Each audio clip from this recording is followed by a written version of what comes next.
ನಮ್ಮ ಕರ್ನಾಟಕದಲ್ಲಿ ಪ್ರತಿ ವರ್ಷ 3 ಲಕ್ಷದಿಂದ 5 ಲಕ್ಷ ಹೊಸ ಡಿಮ್ಯಾಟ್ ಅಕೌಂಟ್ಸ್ ಓಪನ್ ಆಗ್ತಾ ಇದಾವೆ. ಆದ್ರೆ ತುಂಬಾ ಜನ ಇನ್ವೆಸ್ಟರ್ಸ್ ಎಲ್ಲ ನಮ್ಮ ಮಾರ್ಕೆಟ್ ಇಂದ ಲಾಸ್ ಅಲ್ಲಿ ಎಕ್ಸಿಟ್ ಆಗ್ತಾ ಇದಾರೆ. ಇನ್ನ ಸ್ವಲ್ಪ ಇನ್ವೆಸ್ಟರ್ಸ್ ಆದ್ರೆ ಕಲ್ತ್ಕೊಂಡು ಸ್ಟಾಕ್ ಮಾರ್ಕೆಟ್ ಒಳಗಡೆ ಬರ್ತಾ ಇದಾರೆ, ಅವರು ಕೂಡ ಲಾಸ್ ಆಗ್ತಾನೆ ಇದಾರೆ. ಯಾಕಂದ್ರೆ ಸ್ಟಾಕ್ ಮಾರ್ಕೆಟ್ ಅಲ್ಲಿ ನಾಲೆಡ್ಜ್ ಒಂದೇ ಇದ್ರೆ ಸಾಕಾಗಲ್ಲ, patience, discipline, long term investing mind set ಕೂಡ ಇರ್ಬೇಕಾಗಿರುತ್ತೆ. ಅಂತ ಇನ್ವೆಸ್ಟರ್ಸ್ ಮಾತ್ರನೇ ಲಾಂಗ್ ಟರ್ಮ್ ಅಲ್ಲಿ ವೆಲ್ತ್ ನ ಜನರೇಟ್ ಮಾಡಕ್ಕಾಗೋದು.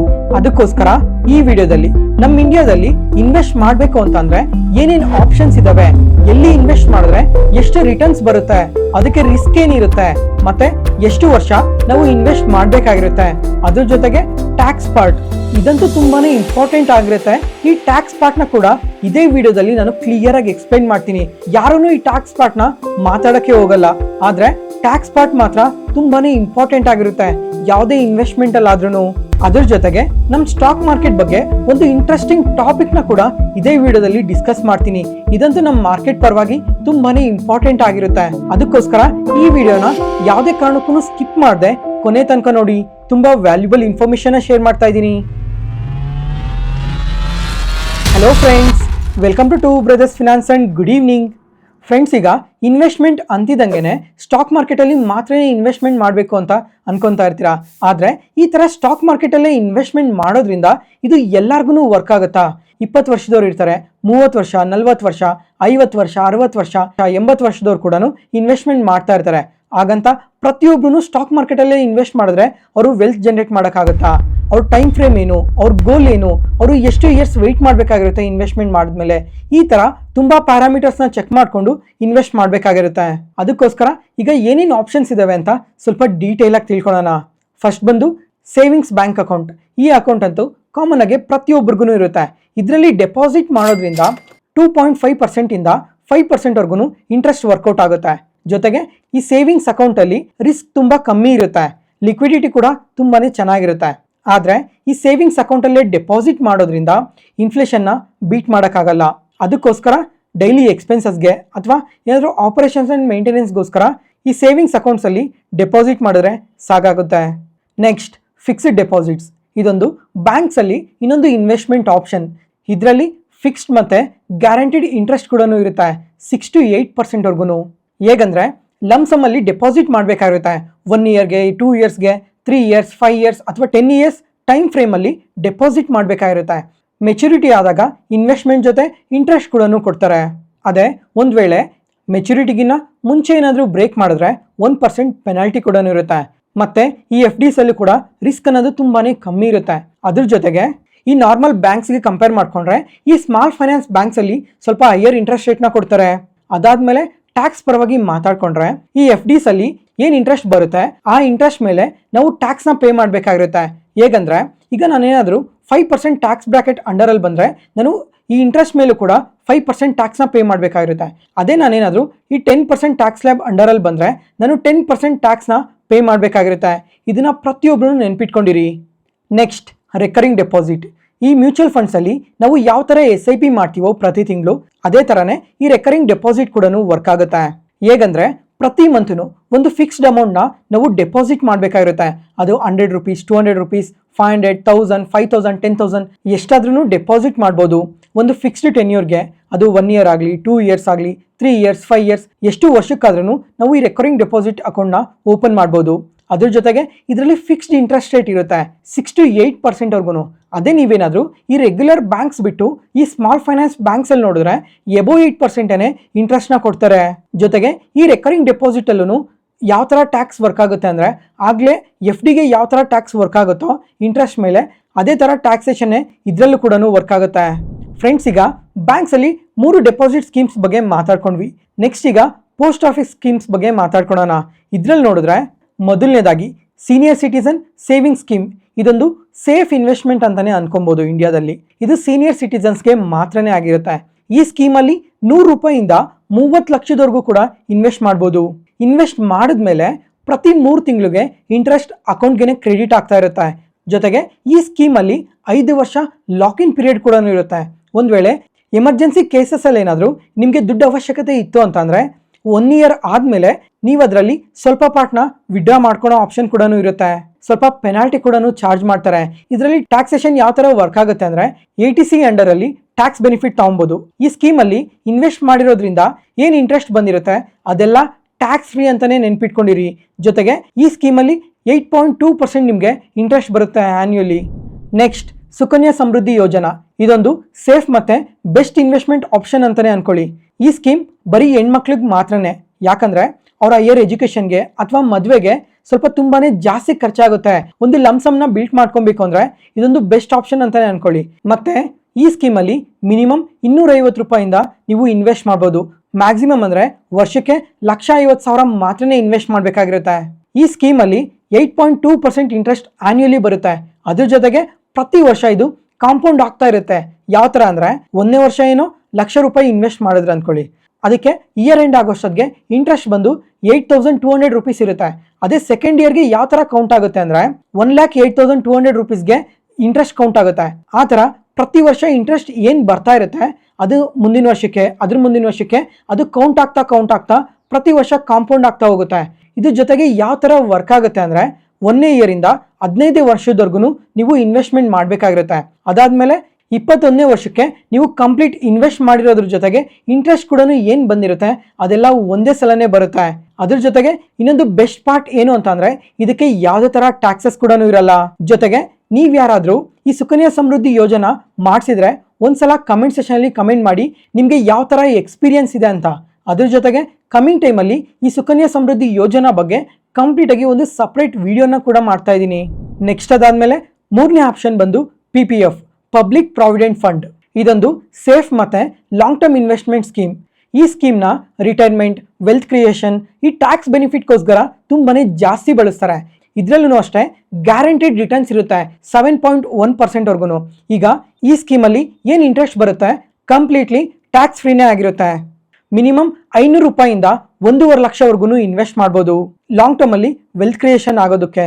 ಫ್ರೆಂಡ್ಸ್, ಈಗ ಬ್ಯಾಂಕ್ಸ್ ಅಲ್ಲಿ ಮತ್ತೆ ಪೋಸ್ಟ್ ಆಫೀಸ್ ಅಲ್ಲಿ ಏನೇನ್ ಬೆಸ್ಟ್ ಸ್ಕೀಮ್ಸ್ ಇದಾವೆ ಅಂತ ಇವಾಗ ಡೀಟೇಲ್ ಆಗಿ ತಿಳ್ಕೊಂಡ್ವಿ. ಜೊತೆಗೆ ಈಗ ನಾವು ಇನ್ವೆಸ್ಟ್ಮೆಂಟ್ ಕಡೆ ಇಲ್ಲ ಇಷ್ಟೆಲ್ಲ ಫೋಕಸ್ ಮಾಡ್ತಾ ಇದೀವಲ್ಲ, ಇನ್ವೆಸ್ಟ್ಮೆಂಟ್ಸ್ ಎಲ್ಲ ಈ ತರ ಸಾಫ್ಟ್ ಆಗಿ ಕ್ಲಿಯರ್ ಆಗಿ ಇರಬೇಕು ಅಂತ ಅಂದ್ರೆ ಅಡಿಷನಲ್ ಆಗಿ ಯಾವುದೇ ತರ ಡಿಸ್ಟರ್ಬೆನ್ಸ್ ಇರಬಾರ್ದಾಗಿರುತ್ತೆ.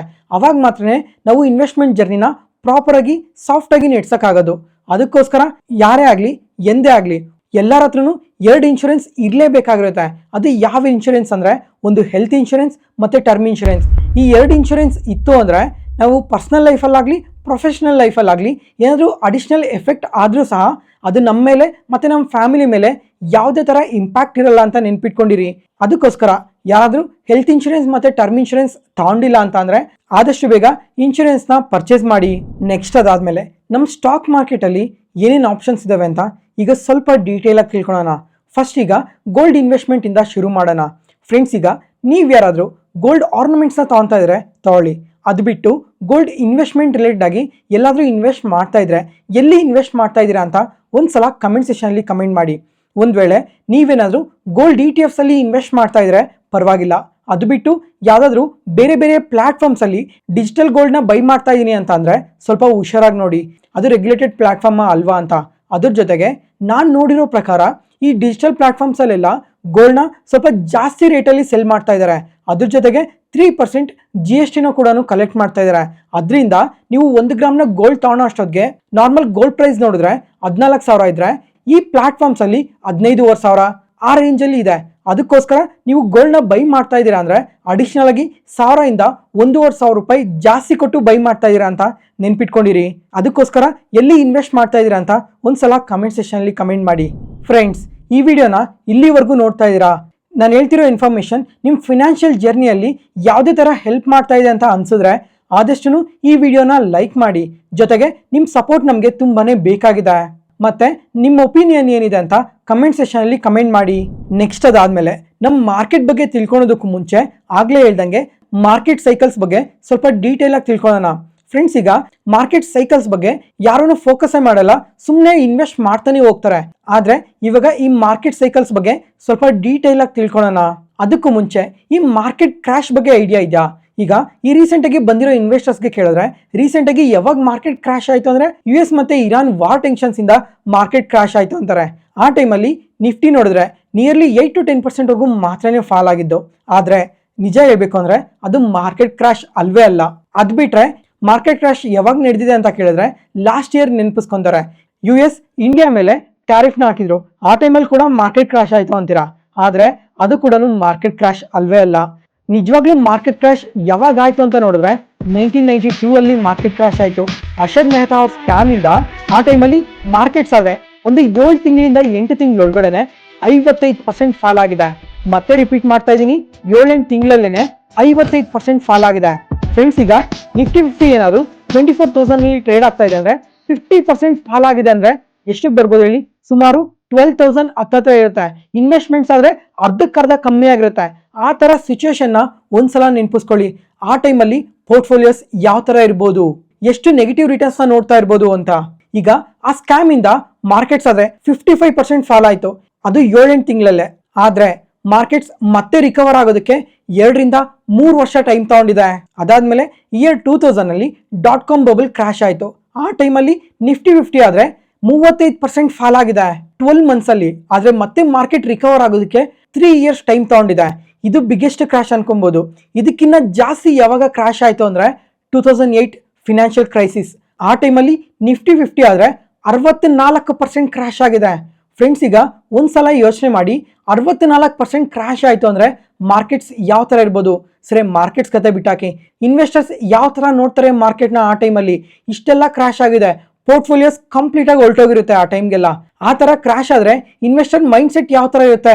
ಮಾರ್ಕೆಟ್ ಅಲ್ಲಿ ಮತ್ತೆ ಇನ್ವೆಸ್ಟ್ ಮಾಡೋದಕ್ಕೆ ಯೋಚನೆ ಮಾಡ್ತಾರಾ? ಮಾರ್ಕೆಟ್ ಇಂದ ಎಷ್ಟೋ ಒಂದಷ್ಟು ದುಡ್ಡು ಸಿಕ್ಕಿದ್ರೆ ಎಕ್ಸಿಟ್ ಆಗೋಣ ಅಂತ ಯೋಚನೆ ಮಾಡ್ತಾರಾ ಅಂತ. ಈ 2008 ಕ್ರಾಶ್ ಟೈಮಲ್ಲಿ ಮಾರ್ಕೆಟ್ಸ್ 64% ಏನ್ ಕ್ರಾಶ್ ಆಗಿದೆ, ಅದು 10 ತಿಂಗಳಲ್ಲೇನೆ ಅಷ್ಟೆಲ್ಲ ಕ್ರಾಶ್ ಆಗಿರೋದು. ಆದ್ರೆ ರಿಕವರ್ ಆಗೋದಕ್ಕೆ 2.5 ವರ್ಷ ಟೈಮ್ ತಗೊಂಡಿದೆ. 2020 ಅಲ್ಲೂ ಕೂಡ ಮಾರ್ಕೆಟ್ ಕ್ರಾಶ್ ಆಯ್ತು, COVID-19 ಕ್ರಾಶ್. ಆ ಟೈಮಲ್ಲಿ ಕರೆಕ್ಟ್ ಆಗಿ 40 ದಿನದಲ್ಲಿ 40% ಫಾಲ್ ಆಗಿದೆ. ಆದ್ರೆ ರಿಕವರ್ ಆಗೋದಕ್ಕೆ 10 ಮಂತ್ಸ್ ಟೈಮ್ ತಗೊಂಡಿದೆ. ಫ್ರೆಂಡ್ಸ್, ಈಗ ಬರೀ ನಿಫ್ಟಿ 50 ಫಾಲ್ ಆಗಿರೋದ್ರ ಬಗ್ಗೆನೇ ಹೇಳ್ತಾ ಇದ್ದೀರಾ, ಮಿಡ್ ಕ್ಯಾಪ್ಸ್ ಮತ್ತೆ ಸ್ಮಾಲ್ ಕ್ಯಾಪ್ಸ್ ಆದ್ರೆ ಏನು ಫಾಲ್ ಆಗಿಲ್ವಾ ಅಂತ ನೀವು ಕೇಳ್ಬೋದು. ಈಗ ಈ ಲಾರ್ಜ್ ಕ್ಯಾಪ್ಸ್ ಫಾಲ್ ಆಗಿರೋದಕ್ಕಿಂತ ಮಿಡ್ ಅಂಡ್ ಸ್ಮಾಲ್ ಕ್ಯಾಪ್ಸ್ ಆದ್ರೆ ಇನ್ನೂ ಜಾಸ್ತಿ ಫಾಲ್ ಆಗೋಗಿದ್ವು ಆ ಟೈಮಲ್ಲಿ. ಈಗ 2008 ಆ ಫಿನಾನ್ಷಿಯಲ್ ಕ್ರೈಸಿಸ್ ಟೈಮಲ್ಲಿ ನೋಡಿದ್ರೆ ನಿಫ್ಟಿ 64% ಇದೇ ಕ್ರಾಶ್ ಆಗಿದೆ ಅಲ್ವಾ? ಆದ್ರೆ ಮಿಡ್ ಕ್ಯಾಪ್ಸ್ ಎಷ್ಟು ಕ್ರಾಶ್ ಆಗಿರ್ಬೋದು ಅಂತ ಒಂದ್ಸಲ ಯೋಚನೆ ಮಾಡಿ. ಯೋಚನೆ ಮಾಡಿದ್ರಾ? 70% ಫಾಲ್ ಆಗಿದೆ. ಅದೇ ಸ್ಮಾಲ್ ಕ್ಯಾಪ್ಸ್ ಆದ್ರೆ 75% ಇಂದ 80% ವರ್ಗು ಫಾಲ್ ಆಗಿದೆ. ಫ್ರೆಂಡ್ಸ್, ಈಗ ಒಂದ್ಸಲ ಯೋಚನೆ ಮಾಡಿ, ಆ ಟೈಮಲ್ಲಿ ಈ ಸ್ಮಾಲ್ ಕ್ಯಾಪ್ಸ್ ಅಲ್ಲಿ ಏನಾದ್ರು ಒಂದು 100 ರೂಪೀಸ್ ಇನ್ವೆಸ್ಟ್ಮೆಂಟ್ ಮಾಡಿದ್ರೆ ನಿಮ್ ಪೋರ್ಟ್ಫೋಲಿಯೋ ಯಾವ ತರ ಕಾಣ್ತಾ ಇರುತ್ತೆ ಅಂತ.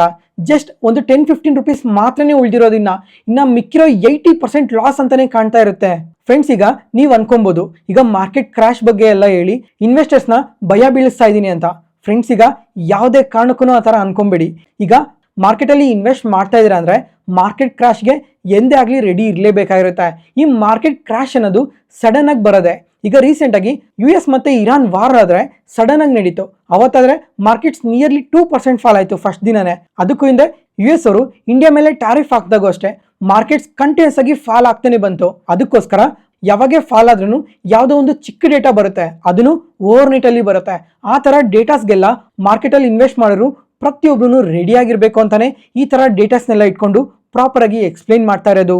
ಮತ್ತೆ ಫ್ರೆಂಡ್ಸ್, ಇವಾಗ ನೀವು ಕೇಳ್ಬೋದು, ಈಗ ಸಡನ್ ಆಗಿ ಮಾರ್ಕೆಟ್ ಕ್ರಾಶ್ ಆದ್ರೆ ನೀವು ರೆಡಿ ಇದ್ದೀರಾ ಅಂತ. ನಾನಂತೂ 100% ರೆಡಿ ಇದ್ದೀನಿ. ಈಗ US ಇರಾನ್ ವಾರ್ ಟೆನ್ಷನ್ಸ್ ಇಂದ ಮಾರ್ಕೆಟ್ ಫಾಲ್ ಆಯ್ತಲ್ಲ, ಆ ಮಾರ್ಕೆಟ್ ಅಲ್ಲೂ ಕೂಡ ಕಾನ್ಸ್ಟೆಂಟ್ ಆಗಿ ಅಕ್ಯುಮುಲೇಟ್ ಮಾಡ್ತಾನೆ ಇದ್ದೆ. ಅದಕ್ಕೂ ಹಿಂದೆ ಈ ಟ್ಯಾರಿಫ್ ಟೆನ್ಷನ್ಸ್ ಇಂದ ಫಾಲ್ ಆಯ್ತು ಮಾರ್ಕೆಟ್ಸ್, ಅವಾಗ ಕೂಡ ಪ್ರಾಪರ್ ಆಗಿ ಅಕ್ಯುಮುಲೇಟ್ ಮಾಡ್ತಾ ಇದ್ದೆ. ಜೊತೆಗೆ ಅಕ್ಯುಮುಲೇಟ್ ಮಾಡಿದ್ಮೇಲೆ ಯಾವ್ದಾದ್ರು ತುಂಬಾ ದೊಡ್ಡದಾಗಿ ಮಾರ್ಕೆಟ್ ಕ್ರಾಶ್ ಆದ್ರೂ ಸಮೇತ ನಾನು ರೆಡಿ ಇದ್ದೀನಿ. ಯಾಕಂದ್ರೆ ನನ್ನ ಹತ್ರ ಒಂದು ಹೆಲ್ತ್ ಇನ್ಶೂರೆನ್ಸ್ ಮತ್ತೆ ಟರ್ಮ್ ಇನ್ಶೂರೆನ್ಸ್ ಇದೆ.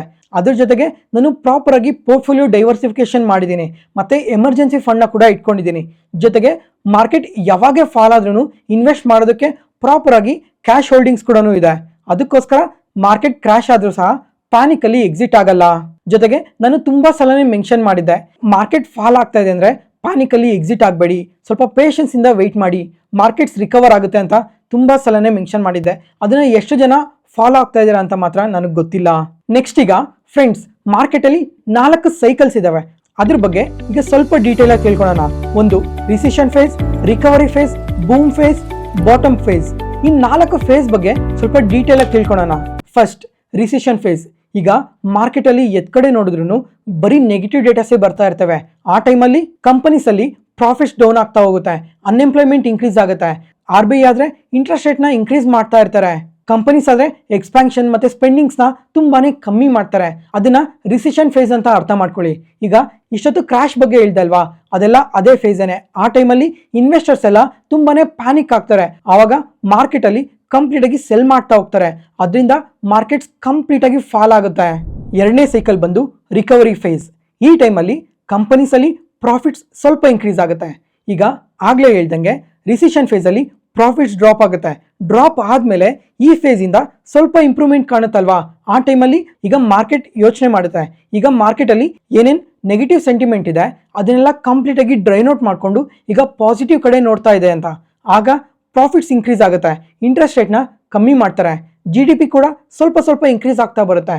ಆಗ ಮಾರ್ಕೆಟ್ಸ್ ಅಲ್ಲಿ ಒಂದು ವಿ ಶೇಪ್ ರಿಕವರಿ ಇರುತ್ತೆ. ಅದನ್ನೇ ಮಾರ್ಕೆಟ್ ಅಲ್ಲಿ ರಿಕವರಿ ಫೇಸ್ ಅಂತ ನೆನ್ಪಿಟ್ಕೊಂಡಿರಿ. ಈಗ ರೀಸೆಂಟ್ ಆಗಿ ನೋಡಿದ್ರೆ US ಇರಾನ್ ವಾರ್ ಟೆನ್ಷನ್ಸ್ ಇಂದ ಮಾರ್ಚ್ 38 ಅವಾಗ ಡೊನಾಲ್ಡ್ ಟ್ರಂಪ್ ಅವ್ರ ಕಡೆಯಿಂದ ತುಂಬಾ ಪಾಸಿಟಿವ್ ಸ್ಟೇಟ್ಮೆಂಟ್ಸ್ ಬಂತು. ಅವಾಗ ಮಾರ್ಕೆಟ್ಸ್ ಕಂಪ್ಲೀಟ್ ಆಗಿ ರಿಕವರ್ ಆಯ್ತು. ಅದ್ರಲ್ಲೂ ಮಿಡ್ ಅಂಡ್ ಸ್ಮಾಲ್ ಕ್ಯಾಪ್ಸ್ ಆದ್ರೆ ಇನ್ನೂ ಸ್ಟ್ರಾಂಗ್ ಆಗಿ ರಿಕವರ್ ಆಗಿದೆ. ಅದಕ್ಕೂ ಹಿಂದೆ ನೋಡಿದ್ರೆ ಈ ಟ್ಯಾರಿಫ್ ಟೆನ್ಷನ್ಸ್ ಇಂದ ಮಾರ್ಕೆಟ್ ಕಂಪ್ಲೀಟ್ ಆಗಿ ಫಾಲ್ ಆಗ್ತಾ ಇತ್ತು. ಆದ್ರೆ 2025 ಅಲ್ಲಿ ಏಪ್ರಿಲ್ 7 ಆ ದಿನ ಮಾರ್ಕೆಟ್ಸ್ ಕಂಪ್ಲೀಟ್ ಆಗಿ ರಿಕವರ್ ಆಯ್ತು.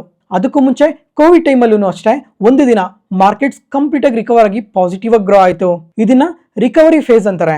ಅದಾದ್ಮೇಲೆ ಮೂರನೇದು ಬಂದು ಬೂಮ್ ಫೇಸ್. ಈ ಟೈಮಲ್ಲಿ ಮಾರ್ಕೆಟ್ಸ್ ಅಲ್ಲಿ ತುಂಬಾನೇ ಪಾಸಿಟಿವ್ ಡೇಟಾನೇ ಇರುತ್ತೆ. ಇನ್ಫ್ಲೇಷನ್ ತುಂಬಾನೇ ಕಮ್ಮಿ ಇರುತ್ತೆ, GDP ಪಾಸಿಟಿವ್ ಆಗಿ ಗ್ರೋ ಆಗ್ತಾ ಇರುತ್ತೆ, ಕಂಪನೀಸ್ ಎಲ್ಲ ತುಂಬಾನೇ ಎಕ್ಸ್ಟ್ರಾರ್ಡಿನರಿ ರಿಸಲ್ಟ್ಸ್ ನ ಪೋಸ್ಟ್ ಮಾಡ್ತಾ ಇರ್ತಾರೆ. ಜೊತೆಗೆ ಹೊಸ ಹೊಸ ಇನ್ವೆಸ್ಟರ್ಸ್ ಬರ್ತಾರೆ, IPOs ಎಲ್ಲ ತುಂಬಾನೇ ಜಾಸ್ತಿ ಆಗ್ತವೆ. ಇದನ್ನ ಬೂಮ್ ಫೇಸ್ ಅಂತಾರೆ. ಇದನ್ನ ಯಾವಾಗ ನೋಡಿದ್ವಿ ಅಂದ್ರೆ 2024 ಅಲ್ಲಿ ನೋಡಿದ್ವಿ. ಅವಾಗ ಎಲೆಕ್ಷನ್ ರ್ಯಾಲಿ ಅಂತ ಕರೀತಾ ಇದ್ರಲ್ವಾ, ಆ ಟೈಮಲ್ಲಿ ಅದು ಬರೀ ಎಲೆಕ್ಷನ್ ರ್ಯಾಲಿ ಮಾತ್ರನೇ ಅಲ್ಲ, ಮಾರ್ಕೆಟ್ಸ್ ಅಲ್ಲಿ ತುಂಬಾನೇ ಚೇಂಜಸ್ ನಡೆದಿತ್ತು. ಕಂಪನೀಸ್ ಎಲ್ಲ ತುಂಬಾನೇ ಎಕ್ಸ್ಟ್ರಾರ್ಡಿನರಿ ರಿಸಲ್ಟ್ಸ್ ನ ಕೂಡ ಪೋಸ್ಟ್ ಮಾಡ್ತಾ ಇದ್ವು.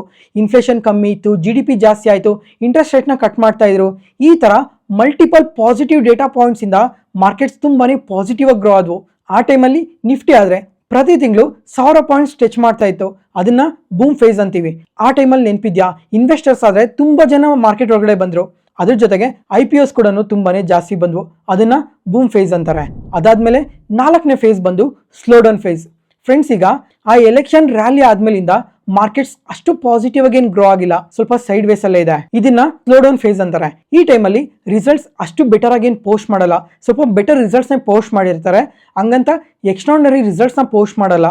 ಅದ್ರ ಜೊತೆಗೆ ಎಕಾನಮಿಯಲ್ಲಿ ಇನ್ನೂ ಸ್ವಲ್ಪ ಅನ್ಸರ್ಟಿನಿಟೀಸ್ ಎಲ್ಲ ಕಂಟಿನ್ಯೂ ಆಗ್ತಾ ಹೋಗ್ತವೆ. ಎಕ್ಸಾಂಪಲ್, ಈಗ ರುಪಿ ನೋಡಿದ್ರೆ ಕಂಟಿನ್ಯೂಸ್ ಆಗಿ ಫಾಲ್ ಆಗ್ತಾನೆ ಬರ್ತಾ ಇದೆ. ಅದ್ರ ಜೊತೆಗೆ ಇನ್ನ ಚಿಕ್ಕ ಪುಟ್ಟ ಅನ್ಸರ್ಟಿನಿಟೀಸ್ ಎಲ್ಲ ಕಂಟಿನ್ಯೂ ಆಗ್ತಾ ಇರ್ತವೆ. ಅದರಿಂದ ಈ ತರ ಟೈಮಲ್ಲಿ ಮಾರ್ಕೆಟ್ಸ್ ಸ್ವಲ್ಪ ಬೆಟರ್ ಆಗಿ ಗ್ರೋ ಆಗಲ್ಲ.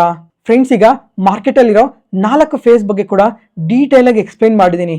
ಇದ್ರ ಬಗ್ಗೆ ಯಾವುದೇ ತರ ಡೌಟ್ ಇದ್ರೂ ಸಮೇತ ಕಮೆಂಟ್ ಸೆಕ್ಷನ್ ಅಲ್ಲಿ ಕಮೆಂಟ್ ಮಾಡಿ. ಫ್ರೆಂಡ್ಸ್, ಈಗ ಇದುವರೆಗೂ ಈ ಮಾರ್ಕೆಟ್ ಸೈಕಲ್ಸ್ ಬಗ್ಗೆ, ಮಾರ್ಕೆಟ್ ಕ್ರಾಶ್ ಬಗ್ಗೆ ಡೀಟೇಲ್ ಆಗಿ ಎಕ್ಸ್ಪ್ಲೈನ್ ಮಾಡಿದೆ. ಇದನ್ನ ಏನಕ್ಕೆ ಎಕ್ಸ್ಪ್ಲೈನ್ ಮಾಡಿದೆ ಅಂತ ಇನ್ನೊಂದು 2-3 ಮಿನಿಟ್ಸ್ ಅಲ್ಲಿ ನಿಮಗೂ ಕೂಡ ಕ್ಲಿಯರ್ ಆಗಿ ಅರ್ಥ ಆಗುತ್ತೆ. ನೆಕ್ಸ್ಟ್, ಈಗ ಈಕ್ವಿಟಿ ಮ್ಯೂಚುವಲ್ ಫಂಡ್ಸ್ ಅಲ್ಲಿ ಎಷ್ಟು % ರಿಟರ್ನ್ಸ್ ಇರುತ್ತೆ, ಯಾವ ತರ ರಿಸ್ಕ್ ಇರುತ್ತೆ ಅಂತ ಹೈಲೈಟ್ ಮಾಡ್ತೀನಿ. ಈಗ ಈ large cap equity mutual funds ಅಲ್ಲಿ 10 to 12% ರಿಟರ್ನ್ ನ ಎಕ್ಸ್ಪೆಕ್ಟ್ ಮಾಡ್ಬೋದು. ರಿಸ್ಕ್ ಆದ್ರೆ ಸ್ವಲ್ಪ ಇದ್ದೇ ಇರುತ್ತೆ. ಆದ್ರೆ ಮಿಡ್ ಕ್ಯಾಪ್ಸ್ ಮತ್ತೆ ಸ್ಮಾಲ್ ಕ್ಯಾಪ್ಸ್ಗೆ ಕಂಪೇರ್ ಮಾಡ್ಕೊಂಡ್ರೆ ಈ ಲಾರ್ಜ್ ಕ್ಯಾಪ್ ಮ್ಯೂಚುವಲ್ ಫಂಡ್ಸ್ ಅಲ್ಲಿ ಸ್ವಲ್ಪ ರಿಸ್ಕ್ ಅನ್ನೋದು ಕಮ್ಮಿ ಇರುತ್ತೆ. ಅದಾದ್ಮೇಲೆ ಈ ಮಿಡ್ ಕ್ಯಾಪ್ ಮ್ಯೂಚುವಲ್ ಫಂಡ್ಸ್ ಅಲ್ಲಿ ನೋಡಿದ್ರೆ ರಿಸ್ಕ್ ಅನ್ನೋದು ಸ್ವಲ್ಪ ಜಾಸ್ತಿ ಇರುತ್ತೆ. ಅದ್ರ ಜೊತೆಗೆ ರಿಟರ್ನ್ಸ್ ಕೂಡ ಸ್ವಲ್ಪ ಜಾಸ್ತಿನೇ ಎಕ್ಸ್ಪೆಕ್ಟ್ ಮಾಡ್ಬೋದು. ನಿಯರ್ಲಿ 15 ಇಂದ 18% CAGR ಅಲ್ಲಿ ಗ್ರೋತ್ ಇರುತ್ತೆ, ಅದನ್ನು ಲಾಂಗ್ ಟರ್ಮ್ ಅಲ್ಲಿ. ಅದಾದ್ಮೇಲೆ ಬರೋದೆ ಸ್ಮಾಲ್ ಕ್ಯಾಪ್ಸ್. ಈ ಸ್ಮಾಲ್ ಕ್ಯಾಪ್ಸ್ ಆದ್ರೆ ಕಂಪ್ಲೀಟ್ಲಿ ರಿಸ್ಕಿ ಆಗಿರುತ್ತೆ. ಜೊತೆಗೆ ರಿಟರ್ನ್ಸ್ ಕೂಡ ತುಂಬಾನೇ ಜಾಸ್ತಿ ಇರುತ್ತೆ. 18% ಇಂದ 22% ರಿಟರ್ನ್ಸ್ ವರ್ಗು ನಾವು ಎಕ್ಸ್ಪೆಕ್ಟ್ ಮಾಡ್ಬೋದು, ಅದನ್ನು ಲಾಂಗ್ ಟರ್ಮ್ ಅಲ್ಲಿ ಮಾತ್ರನೇ. ಫ್ರೆಂಡ್ಸ್, ಈಗ ಸ್ಟಾಕ್ ಮಾರ್ಕೆಟ್ ಯಾವ ತರ ವರ್ಕ್ ಆಗುತ್ತೆ ಅಂತ ಇದಕ್ಕೂ ಮುಂಚೆನೇ ಹೇಳಿದೆ. ಈಗ 4 ಫೇಸ್ ಇದೆ ಅಂದ್ರೆ ಅದನ್ನ ಒಂದು ಸರ್ಕಲ್ ಅಂತ ಯೋಚನೆ ಮಾಡಿ. ಪ್ರತಿಯೊಂದು, ಈಗ recession phase, recover phase, boom phase, slow down phase, ಪ್ರತಿಯೊಂದು ಸೈಕಲ್ ಕೂಡ ಮೂವ್ ಆಗ್ತಾ ಇರುತ್ತೆ. ಆ ಪ್ರತಿ ಟೈಮ್ ಕೂಡ ಮಾರ್ಕೆಟ್ಸ್ ಒಂದು ವರ್ಷ ತುಂಬಾ ಪಾಸಿಟಿವ್ ಆಗಿ ಗ್ರೋ ಆಗುತ್ತೆ, ಇನ್ನೊಂದು ವರ್ಷ ಅಷ್ಟೊಂದು ಪಾಸಿಟಿವ್ ಆಗಿ ಗ್ರೋ ಆಗಲ್ಲ, ಇನ್ನೊಂದು ವರ್ಷ ಫಾಲ್ ಆಗ್ಬೋದು. ಅದಾದ್ಮೇಲೆ ಫಾಲ್ ಆಗ್ತಿದ್ದಂಗೆ ಮತ್ತೆ ಕಂಪ್ಲೀಟ್ ಆಗಿ ರಿಕವರ್ ಆಗುತ್ತೆ. ಈ ತರ ಸೈಕಲ್ಸ್ ಅರ್ಥ ಮಾಡ್ಕೊಂಡ್ರೆ ಮಾರ್ಕೆಟ್ಸ್ ಅಲ್ಲಿ ಲಾಂಗ್ ಟರ್ಮ್ ಅಲ್ಲಿ ವೆಲ್ತ್ ನ ಜನರೇಟ್ ಮಾಡೋಕ್ಕಾಗೋದು. ಈಗ ಮ್ಯೂಚುವಲ್ ಫಂಡ್ಸ್ ಕೂಡ ಅಷ್ಟೇ 1-2 ಇಯರ್ಸ್ ಬೆಟರ್ ರಿಟರ್ನ್ಸ್ ಕೊಡ್ತವೆ, ಇನ್ನೊಂದು 2 ಇಯರ್ಸ್ ಯಾವುದೇ ತರ ರಿಟರ್ನ್ಸ್ ಕೊಡಲ್ಲ. ಅದಾದ್ಮೇಲೆ ಇನ್ನೊಂದು 2 ಇಯರ್ಸ್ ಆದ್ರೆ ಮತ್ತೆ ಕಂಪ್ಲೀಟ್ ಆಗಿ ರ್ಯಾಲಿ ಆಗ್ತವೆ. ಆ ತರ ರ್ಯಾಲಿ ಆಗಿ ಲಾಂಗ್ ಟರ್ಮ್ ಅಲ್ಲಿ 10-12% ರಿಟರ್ನ್ಸ್ನ ಎಕ್ಸ್ಪೆಕ್ಟ್ ಮಾಡ್ಬೋದು ಲಾರ್ಜ್ ಕ್ಯಾಪಲ್ಲಿ. ಈಗ ಲಾಸ್ಟ್ 10 ಇಯರ್ಸ್ ಡೇಟಾ ನೋಡಿದ್ರು ಲಾರ್ಜ್ ಕ್ಯಾಪ್ಸ್ ಆದರೆ 11.88% CAGR ಅಲ್ಲಿ ಗ್ರೋ ಆಗಿದೆ. ಅದೇ ಮಿಡ್ ಕ್ಯಾಪ್ಸ್ ನೋಡಿದ್ರೆ ನಿಯರ್ಲಿ 16% CAGR ಅಲ್ಲಿ ಗ್ರೋ ಆಗಿದೆ. ಅದೇ ಸ್ಮಾಲ್ ಕ್ಯಾಪ್ಸ್ ನೋಡಿದ್ರೆ 16% CAGR ಅಲ್ಲಿ ಗ್ರೋ ಆಗಿದೆ. ಫ್ರೆಂಡ್ಸ್, ಈಗ ಎಷ್ಟು ಜಾಸ್ತಿ ನಾವು ರಿಸ್ಕ್ನ ತಗೊಂತೀವೋ ಅಷ್ಟು ಜಾಸ್ತಿ ನಾವು ರಿಟರ್ನ್ಸ್ನ ಎಕ್ಸ್ಪೆಕ್ಟ್ ಮಾಡ್ಬೋದು. ಫ್ರೆಂಡ್ಸ್, ಈಗ ಈ ಮ್ಯೂಚುವಲ್ ಫಂಡ್ಸಲ್ಲೆಲ್ಲ ಯಾವ ಥರ ರಿಟರ್ನ್ಸ್ ಬರುತ್ತೆ ಅಂತ ಹೇಳಿದೆ. ಅದ್ರ ಜೊತೆಗೆ ಟ್ಯಾಕ್ಸ್ ಬಗ್ಗೆ ತಿಳ್ಕೊಳೋದು ತುಂಬಾ ಇಂಪಾರ್ಟೆಂಟ್ ಆಗಿರುತ್ತೆ. ಯಾಕಂದರೆ ಈಗ ನಮ್ಮ ರಿಟೇಲ್ ಇನ್ವೆಸ್ಟರ್ಸ್ ಆದರೆ ಪ್ರತಿ ತಿಂಗಳು ಸುಮಾರು 30,000 ಕೋಟಿ SIP ಮುಖಾಂತರ ನಮ್ಮ ಮಾರ್ಕೆಟ್ ಒಳಗಡೆ ಇನ್ವೆಸ್ಟ್ ಮಾಡ್ತಾ ಇದ್ದಾರೆ. ಅದಕ್ಕೋಸ್ಕರ ಟ್ಯಾಕ್ಸ್ ಬಗ್ಗೆ ತಿಳ್ಕೊಳೋದು ಕೂಡ ತುಂಬಾ ಇಂಪಾರ್ಟೆಂಟ್ ಆಗಿರುತ್ತೆ. ಈಗ ನೀವು ಯಾವುದೇ ಮ್ಯೂಚುವಲ್ ಫಂಡ್ಸಲ್ಲಾದರೂ ಇನ್ವೆಸ್ಟ್ ಮಾಡಿ, ಟ್ಯಾಕ್ಸ್ ಮಾತ್ರ ಒಂದೇ ಥರನೇ ಇರುತ್ತೆ. ಈ ಶಾರ್ಟ್ ಟರ್ಮ್ ಕ್ಯಾಪಿಟಲ್ ಗೇನ್ಸ್ 20% ಇರುತ್ತೆ. ಈಗ ಎಕ್ಸಾಂಪಲ್, ನಾನು ಮ್ಯೂಚುವಲ್ ಫಂಡ್ಸಲ್ಲಿ ಇನ್ವೆಸ್ಟ್ ಮಾಡಿದ್ಮೇಲೆ 1 ವರ್ಷದೊಳಗಡೆ ನಾನು ಸೆಲ್ ಮಾಡಾಕಿದ್ರೆ ನನಗೆ ಇವಾಗ ಎಷ್ಟು ಗೇನ್ಸ್ ಬಂದಿದೆಯೋ ಆ ಬಂದಿರೋ ಗೇನ್ಸ್ ಮೇಲೆ 20% ನಾನು ಟ್ಯಾಕ್ಸ್ನ ಪೇ ಮಾಡಬೇಕಾಗಿರುತ್ತೆ. ಅದಾದಮೇಲೆ LTCG long term capital gains 12.5% ನಾವು ಪೇ ಮಾಡಬೇಕಾಗಿರುತ್ತೆ. ಎಕ್ಸಾಂಪಲ್, ಈಗ ನಾನು ಕಂಟಿನ್ಯೂಸ್ ಆಗಿ SIP ಮುಖಾಂತರ ಮಾರ್ಕೆಟಲ್ಲಿ ಇನ್ವೆಸ್ಟ್ ಮಾಡ್ತಾ ಇದ್ದೆ ಅನ್ಕೊಳ್ಳಿ. ಒಂದು 10 lakhs ನಾನು ಇನ್ವೆಸ್ಟ್ ಮಾಡಿದ್ದೀನಿ. ಅದರಲ್ಲಿ ಒಂದು 5 ಲಕ್ಷ ನನಗೆ ಪ್ರಾಫಿಟ್ಸ್ ಇದೆ. ಆ ಪ್ರಾಫಿಟ್ಸ್ ಮೇಲೆ 12.5% LTCG ಟ್ಯಾಕ್ಸ್ನ ನಾನು ಪೇ ಮಾಡಬೇಕಾಗಿರುತ್ತೆ. ಈ ಥರ ಟ್ಯಾಕ್ಸ್ನ ಪೇ ಮಾಡಬೇಕು ಅಂತ ತುಂಬ ಹತ್ರ ಕೇಳಿಸ್ಕೊಂಡಿರ್ತೀರಾ. ಆದರೆ ಇನ್ನೂ ಸ್ವಲ್ಪ ಡೀಟೇಲಾಗಿ ಹೇಳಬೇಕು ಅಂದರೆ, ಈಗ 5 ಲಕ್ಷ ಏನೋ ಪ್ರಾಫಿಟ್ಸ್ ಇದೆ. ಈಗ ಗೌರ್ಮೆಂಟ್ ಏನು ಹೇಳ್ತಾ ಇದೆ ಅಂದರೆ 1,25,000ವರೆಗೂ ನೀನು ಯಾವುದೇ ಟ್ಯಾಕ್ಸ್ ಪೇ ಮಾಡಬೇಕಾಗಿಲ್ಲ ಅಂತ ಹೇಳ್ತಾ ಇದ್ದಾರೆ. ಅಂದರೆ ಇನ್ನು ಮಿಕ್ಕಿರೋ 3,75,000ಕ್ಕೆ ಮಾತ್ರ ನೀನು 12.5% ಟ್ಯಾಕ್ಸಸ್ನ ಪೇ ಮಾಡಬೇಕಾಗಿರುತ್ತೆ. ಈ LTCG ಮತ್ತು STCG ಟ್ಯಾಕ್ಸಸ್ನ ITR ಅಲ್ಲಿ ಪ್ರತಿಯೊಬ್ಬರೂ ಡಿಕ್ಲೇರ್ ಮಾಡಬೇಕಾಗಿರುತ್ತೆ ಅಂತ ನೆನ್ಪಿಟ್ಕೊಂಡಿರಿ. ಫ್ರೆಂಡ್ಸ್, ಈಗ ಪ್ರತಿ ವರ್ಷ ITRನ ಫೈಲ್ ಮಾಡಬೇಕಾದ್ರೆ LTCG ಮತ್ತು STCG ಟ್ಯಾಕ್ಸಸ್ನ ಪೇ ಮಾಡಬೇಕಾಗಿರುತ್ತೆ.